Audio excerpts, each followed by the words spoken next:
I'm here to talk to you about the importance of your imagination. But I'm not going to ask you to imagine anything. It's just not fair to put your imagination in a box like that. I think it's fair to say that a lot of us here tonight underestimate our imaginations and their capacities to change our lives. So I'm going to touch on 3 crucial components of imagination tonight: power, failure, and community. If you use these 3 components correctly, you will become imaginatively unstoppable, and your life will change forever. When I think of imagination, also known as creativity or innovation, I often get really bummed out when I hear people say they think they don't have one. In my time here at Oregon State, I would get really irritated with friends when they said things like, well, I don't have an imagination because I like science speakers more than paintbrushes, or I would rather write complex code than write a short story. You see, a lot of these friends were total math and science nerds, but they were convinced that imagination only existed in the world of art. No matter how smart they were, they didn't think imagination was available to them. But that's not true. Imagination has no loyalty. Art and imagination are not mutually exclusive, and despite what you've been told, there's no such thing as a creative person. Voltaire summed it up best by saying, there is an astonishing imagination, even in the science of mathematics. Homeboy's totally right. Each and every one of us has that astonishing imagination, regardless of what you study or what you like to do. Riddle me this. Would you trust an engineer who couldn't dream up the possibilities of a safer, stronger bridge? Well, what about an environmental scientist who couldn't think up some possibilities of a cleaner atmosphere? I can't say I would. We are all imaginative. But the problem is that maybe we don't understand how true that statement is, because imagination seems just out of reach when we need it most. But if that's the case, why is it so easy for kids? Why is it so easy for kids to free themselves in imaginative play? I mean, come on. They're far less developed than us adults. They're new to this world and don't really know the ropes yet. They don't have these pressures, man, like bills and board meetings and getting Brian to the bus stop on time. We all start out our lives as these little adventure seekers, and we grow into these people who are just terrified to chase their creative dreams. But why? What happens to our imagination? Well, there's a really cool part of your brain. It's right here in the front. It's called the prefrontal cortex. And right around puberty, y'all know what I'm talking about, zits, confusion, awkwardness.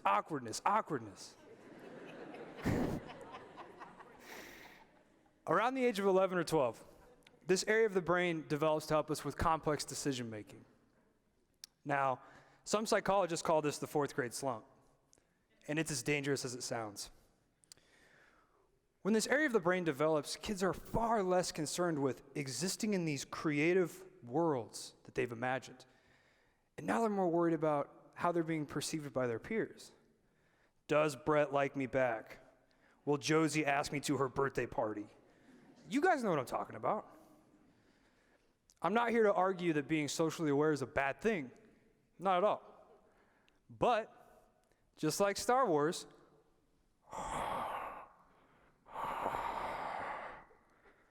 there's a dark side to this particular force.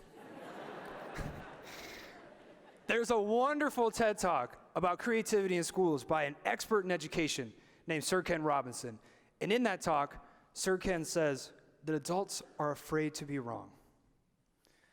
You see, when this area of the brain develops, we start suppressing that imagination and saying no to our wildest dreams. But there's hope. There's always hope. You actually break out of this slump more than you'd think, even if you've been in it since the 4th grade. Have you ever wondered why your dreams are sometimes unbound and crazy and unrealistic? Well, that's because the supercritical area of the brain is the first thing to shut off when you go to sleep at night. Your imagination muscles are getting this intense workout, even if you're convinced that you don't have one.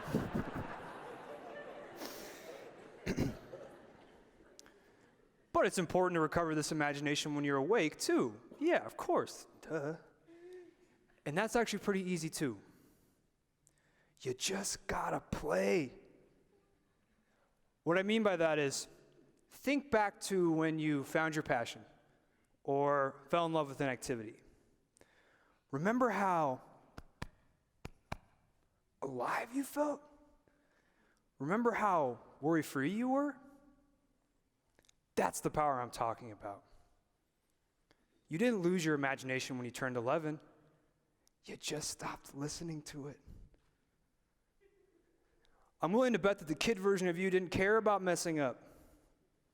The kid version of you didn't care about making a mistake or acting a fool. Instead, you just knew what you loved and you did it, and the rest just kind of worked itself out. And what were the consequences of embracing this idea that you might make a mistake? Nothing. Nothing happened then, nothing will happen now. You weren't afraid to fail then, so why are you afraid to fail now? And that's the next thing I want to talk to you about. That big, scary F word, failure. Because I have a confession to make. I'm a failure. As a friend, as a writer, in my professional career, I've been rejected more times than a 5-foot-tall professional basketball player. I've been laughed at behind my back and to my face, neither of which times I was trying to be funny. But I kept going. I took more chances. I'm no different than anyone else in this kind of situation. I just didn't give up, and neither should you.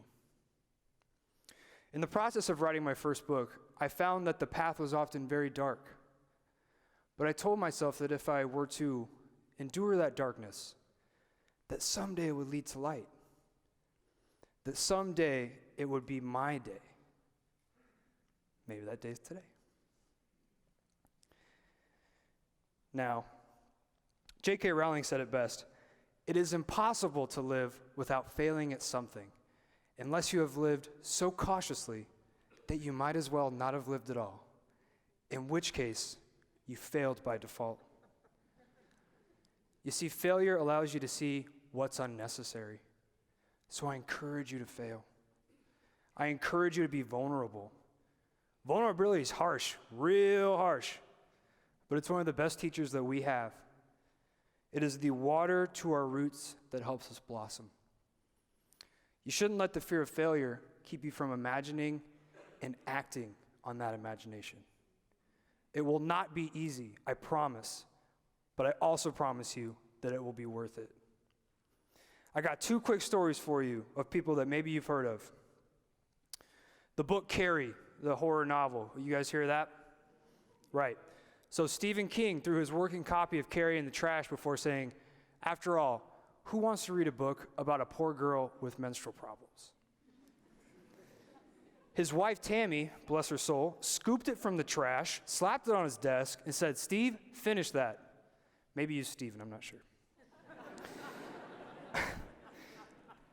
The book was adapted to film on 2 separate occasions and won numerous awards, including New York Public Library's Book of the Century.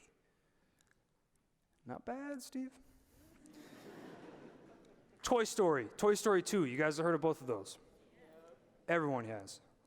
So the writer and animator who did Toy Story 2, his name's John Lasseter.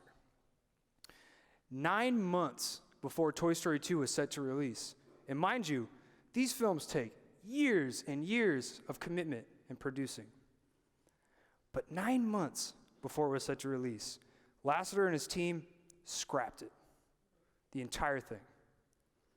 Now, they weren't put off by this perceived failure, and they didn't give up.